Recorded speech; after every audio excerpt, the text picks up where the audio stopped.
Welcome to This Explainer. Today, we're unlocking a massive historical and musical mystery. It's a story packed with hidden codes, imperial politics, and a legendary composer that, honestly, you probably thought you had totally figured out. We so often just accept history exactly as it's handed down to us. But what actually happens when the musical notes themselves start telling a completely different story than the official textbooks? Well, we're going to decode a brilliant piece of music to reveal the actual mechanics of cultural erasure. Okay, let's dive into this. The man we're talking about is Franz Liszt. He's globally celebrated as this ultimate icon of Hungarian musical genius.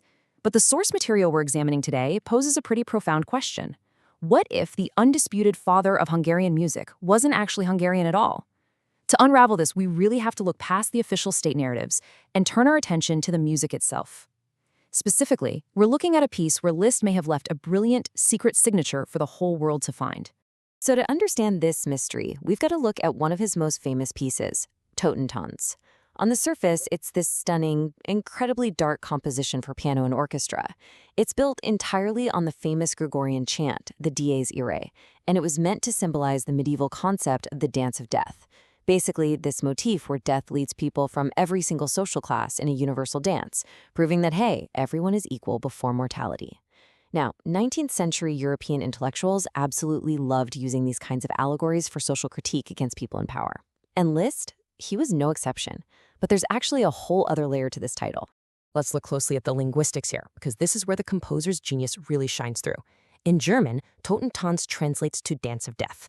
But if you say it out loud, phonetically, it sounds remarkably like the Hungarian phrase Totentanz. And in the Hungarian language, tot is the well-known ethnonym for Slovak. So Totentanz literally translates to dance of the Slovaks.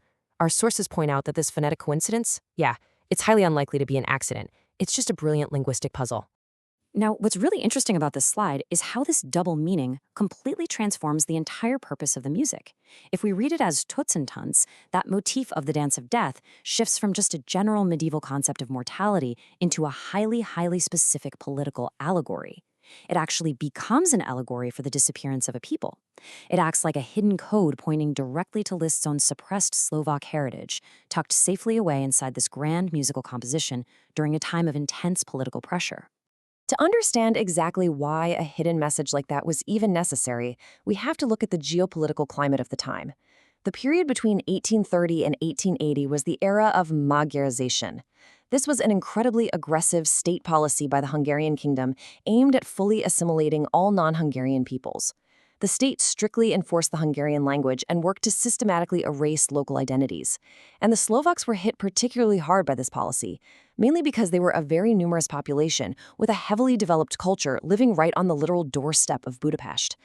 And this brilliantly illustrates a massive gap between the official story and actual historical fact. See, state-constructed myths painted Franz Liszt as the ultimate native son, the undisputed father of Hungarian music. But the documented reality? Well, he actually had mixed Slavo-German roots, he was a cosmopolitan European, and ironically enough, for the father of Hungarian music, he couldn't even speak Hungarian, except maybe a few basic phrases. His secretaries, his biographers, his own students, they all extensively documented this fact. But if you need the ultimate proof, it really doesn't get more direct than this. We have a quote right from the man himself. "I am not a Hungarian composer." He stated very clearly that while he might have felt an affinity for the region, by language and culture, he was fundamentally a European. He just did not consider himself a Magyar. This single sentence pretty much objectively dismantles the entire state narrative that was so carefully built up around him. So, you might be wondering, why on earth did a man who didn't speak the language and explicitly stated he wasn't a Hungarian composer become their ultimate symbol? Well, the answer lies in the 19th century search for a national genius. During this era of Magyarization, Hungary desperately needed a monumental cultural hero to validate their national identity on the world stage. Franz Liszt was globally famous, incredibly talented, and just happened to be born within the borders of the kingdom. He was literally the absolute ideal candidate for cultural appropriation. Our sources outline exactly how the state pulled this off, using what is essentially a specific historiography playbook. Step 1, ethnic appropriation. They basically just declared him Hungarian and totally ignored his actual background. Step 2, active erasure. They systematically silenced and downplayed his family's Slovak roots in all the textbooks. And finally, step 3, rebranding his output. the cultural policy appropriated his works, presenting him purely as the absolute symbol of the Hungarian spirit. All right, let's actually look at his true origins. Franz Liszt's father, Adam Liszt, was born in Rating, which is right in modern-day Burgenland, Austria. At the time, sure, this was Western Hungary, but importantly, it was a region with a very strong, heavily concentrated Slovak population. In fact, historical registries from the 18th century clearly document the surname Liszt, and it was spelled in various intriguing ways, like L-I-S-T or L-I-S-T, as a distinctively Slovak family name. So the Slovak component of his lineage, that is a documented historical reality. And that whole idea that Hungarian music was his primary muse, it's largely a fabrication. The truth of his artistic soul is way more diverse than that. The sources tell us he drew his genius from a huge mix of things: German Romanticism, the elegance of French salons, the high drama of Italian opera, and ancient Slavic melodies. Honestly, even his famous Hungarian rhapsodies, which are constantly cited as undeniable proof of his Hungarian soul, were actually based on Romani melodies, not traditional ethnic Hungarian folk music. Crazy, right? Now, let's fast forward to the modern era, where all of this historical suppression finally meets a really dramatic turning point. The date is October 15th, 2006. The scene is the grand official opening of the Franz Liszt Concert Hall, located right in his birthplace of Rading, Austria. This wasn't some small gathering. It was a massive, high-profile European cultural event, completely packed with international media and the European elite. And it was right here that the historical record was finally set straight on a global stage.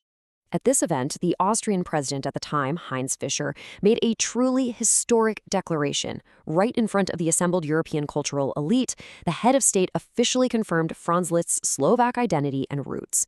I mean, this is the highest level of official recognition ever made regarding the Slovak component of Liszt's origins. It was widely covered by European media, though, as our sources neutrally point out, Hungarian historiography strongly preferred to just ignore it. But here's the thing. This wasn't just some political statement made by a president. The validation actually came directly from his own bloodline.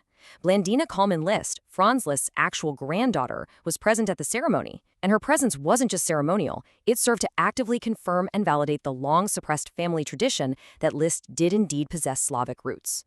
Following this 2006 event, European musicologists have really started to openly revise those old myths, finally acknowledging him as a cosmopolitan European with real Slavic and German heritage. So what does this all mean? The story of Franz Liszt and his Totentanz, his dance of the Slavs, really shows us just how powerfully political agendas can shape the culture we consume. A cosmopolitan genius was systematically repackaged by a state machine to serve a national myth. Which leaves us with a lingering and honestly pretty vital question. If an empire can so thoroughly rewrite the identity of a globally famous musical genius, whose history else has been rewritten? Thanks for joining me for this explainer.